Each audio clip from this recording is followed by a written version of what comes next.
Olá, estamos aqui mais uma vez, com o nosso curso Café mais Bíblia. Hoje nós vamos dar continuidade no capítulo de número 5. Pegue a sua Bíblia Sagrada e vamos à leitura bíblica. Apocalipse, capítulo 6. Observei quando o Cordeiro abriu o primeiro dos 7 selos. Então ouvi um dos seres viventes dizer com voz de trovão: Venha. Olhei e diante de mim estava um cavalo branco. Seu cavaleiro empunhava um arco e foi-lhe dada uma coroa. Ele cavalgava como vencedor, determinado a vencer. Bom, aqui nós vimos então, o Cordeiro Cristo no versículo número 1. Ele toma o livro da destra de Deus, que está sentado sobre o trono, e então abre os 7 selos, esses selos que nós já vimos na aula anterior. Ele abre de uma vez só, revelando então o conteúdo de cada selo. Nós vamos ver aí o versículo número 2. Aí no versículo de número 2 nós vemos aí sobre o cavalo branco. Cavalo branco significa poder agressivo de conquista em ação providencial. Então isso significa, o cavalo branco. E nós temos então 7 provas de que este cavaleiro seria o anticristo. Se você quiser anotar, para se um dia você precisar entrar em conversa com alguém, então anote aí essas 7 provas de que este cavaleiro, do cavalo branco, ele é senão o anticristo. Primeira prova, refere-se a um indivíduo, isso é fato. Segunda prova, vem em um cavalo branco, imitando Cristo e dizendo ser ele, que é o que o anticristo vai fazer. Terceira prova, um arco em linhagem simbólica em relação ao homem, ele descreve desígnios e conquistas do mal, então ele vinha com esse arco. Quarta prova, as escrituras deixam bem claro que é Satanás que dá a coroa ao anticristo. Quinta prova, o anticristo é a única pessoa prenunciada nas escrituras que sai para conquistar neste momento específico. Sexta prova, este cavaleiro, ele provocará guerras, fomes, pestes e mortes. E a 7ª prova é o mesmo que Daniel, que sai para conquistar no meio da semana, ou seja, daquelas 70 semanas constadas no livro de Daniel. Continuemos com a nossa leitura bíblica. Quando o Cordeiro abriu o segundo selo, ouvi o segundo ser vivente dizer: Venha. Então saiu outro cavalo, e este era vermelho. Seu cavaleiro recebeu poder para tirar a paz da terra e fazer que os homens se matassem uns aos outros. E lhe foi dada uma grande espada. Bom, aí nós vimos, então, um outro cavaleiro, um outro cavalo, o cavalo vermelho.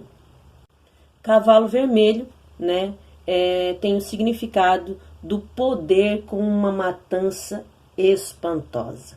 Esse é um símbolo de guerra, era um símbolo de guerra. O cavalo vermelho significa a paz tirada da terra, que seria matando uns aos outros com uma grande espada. Isso está aí no versículo de número 4. É o resultado natural de quem monta o cavalo branco, do versículo 2, ao sair para vencer. O anticristo, ele sairá dos 10 reinos, que serão formados na primeira guerra futura, e entre 3 desses continentes que está já na profecia. Não é mesmo? Vamos aí continuar a leitura bíblica. Quando o Cordeiro abriu o terceiro selo, ouvi o terceiro ser vivente dizer: Venha. Olhei, e diante de mim estava um cavalo preto. Seu cavaleiro tinha na mão uma balança. Bom, então vimos aí um outro cavalo, Esse seria o cavalo preto. Vamos ver o que significa esse cavalo preto. Bom, cavalo preto significa tristeza e luto. Então, aqui nós vemos que é o símbolo da fome, o símbolo de morte, de tristeza, de luto, e seria o resultado da conquista e das guerras dos 2 primeiros selos, Isso, se você quiser conferir, está também lá em Mateus, no capítulo 24, e o versículo de número 7, fala algo, uma referência sobre isso também. Então ouvi o que parecia uma voz entre os 4 seres viventes, dizendo: 1 quilo de trigo por 1 denário, e 3 quilos de cevada por 1 denário, e não danifique o azeite e o vinho. Bom, aqui nós vimos, né, que aparece aqui uma medida, né, é onde ele fala 1 quilo de trigo por 1 denário e 3 quilos de cevada por 1 denário, né? O que significa isso? Bom, uma medida naquela época tinha aproximadamente 1 litro, que era a porção diária de um escravo. Normalmente se compravam 8 medidas de trigo por 1 dinheiro, mas agora, pela escassez de comida, se comprava então 1 medida de trigo por 1 dinheiro. Ou seja, antes eram 24 de cevada, vamos dizer, por 1. E agora, por causa da escassez de comida, seriam 3 por 1. Isso para nós ter ideia de quão escassa vai estar a comida, de quanta fome haverá nesse reinado do anticristo, né? E se pagará muito dinheiro por um prato de comida, né? Sendo que antes o normal seria de 24 por 1 e agora 3 por 1, né? E também vimos ali, não danifique o azeite e vinho, também estava falando, porque o azeite e o vinho não precisam de cultivo, né? Apenas de cuidado para prepará-lo para que não se perdesse. Então aqui estava falando para cuidar, né? Para não danificar o azeite e o vinho, que isso sim seriam 2 coisas que não precisavam de cultivo, mas apenas de cuidado no preparar. Quando o cordeiro abriu o 4º selo, ouvi a voz do 4º ser vivente dizer: venha. Olhei e diante de mim estava um cavalo amarelo. Seu cavaleiro chamava-se Morte, e o Hades o seguia de perto. Foi-lhes dado poder sobre 1/4 da terra para matar pela espada, pela fome, por pragas e por meio dos animais selvagens da terra. Bom, aqui a morte e o inferno, elas são personificadas. E esses 2 cavalos, né, eles têm nome. Na verdade, no original não está escrito amarelo, mas sim verde. No original, se você pegar uma Bíblia escrita no original, você vai ver que lá não está escrito cavalo amarelo, mas sim verde, né? Que é, né, foi traduzido por verde também, lá em Marcos capítulo 6, 39, também está traduzido por amarelo, né? Mas no original é verde. Mas cavalo amarelo significaria mortalidade excessiva por espada, fome e peste, né? A morte aqui se refere a uma grande peste após guerras e fomes dos 3 primeiros selos, né?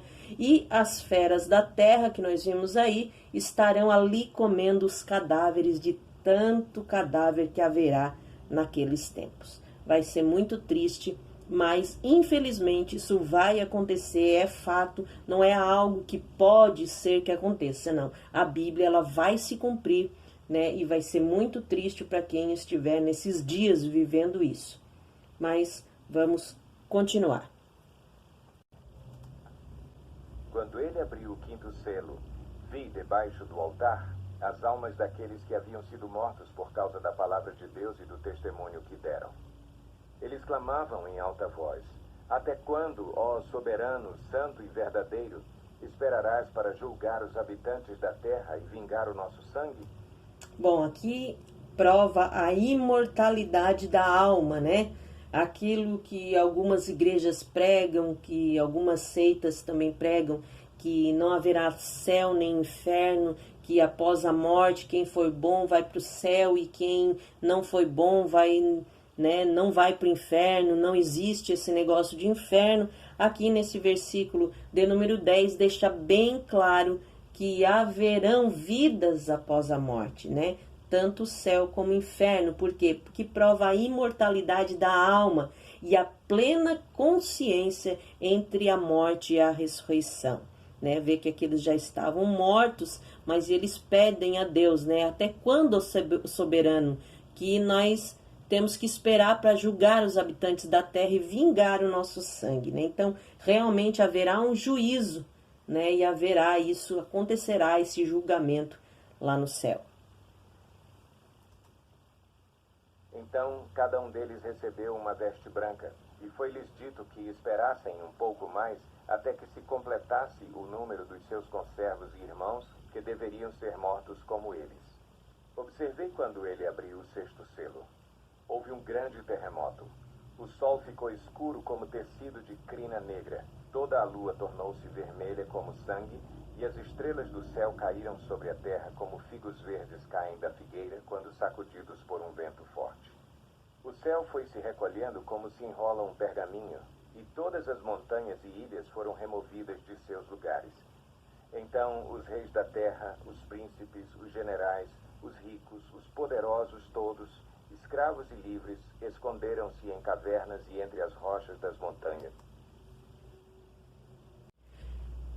Bom, aqui no versículo de número 15, a gente vê então, né, 7 classes de homens que percebem que a ira de Deus começou, né? Então, a gente já vê que eles até se escondem, né, e ficam lá entre as rochas das montanhas.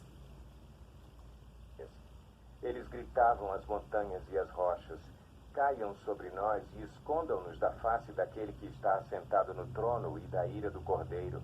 Pois chegou o grande dia da ira deles. E quem poderá suportar? É verdade, né, irmãos? Quem poderá suportar? Grande será o terror daqueles dias, né? Mas oremos, eu e você, para que cada dia mais e mais venhamos estar preparados para um dia subir até as nuvens com o nosso Senhor e Salvador, né? Que o Senhor venha ter misericórdia de nós e nos preparar, né? Para estarmos com Ele naquele dia. Como sempre falo, já falei nos capítulos anteriores, não importa se você é pré, mid ou pós-tribulacionista. Importa é que isso vai acontecer, a volta de Jesus, ela vai acontecer, né? Sendo pré, mid ou pós, isso é um fato, vai acontecer. E em qualquer teologia que você siga, eu e você temos de estar preparados para esse grande dia, né? Para que não aconteça conosco, né, aquilo que a Bíblia fala, que aqueles que não creem em Jesus, aqueles que não estão, né, escritos com o nome no livro da vida, estarão de fora. E será um dia muito terrível e muito triste. Queira Deus que nós estejamos lá preparados, né? Que eu e você estejamos preparados, porque é pela fé. Se você crê que você é salvo em Cristo Jesus e você crê nisso, se você acredita que Jesus é o teu Senhor e o teu Salvador, né, e você já confessou isso em público, com certeza nós vamos nos encontrar um dia lá no céu. Mas até que esse dia não chegue, é importante nós estarmos aprendendo a palavra do Senhor.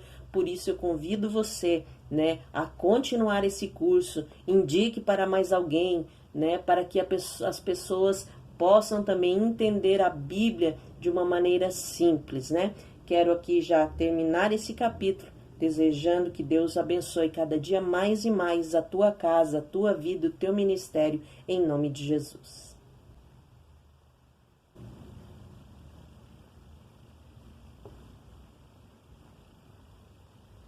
Esperassem um pouco mais até que se completasse. Não vou ter que parar, tem que parar.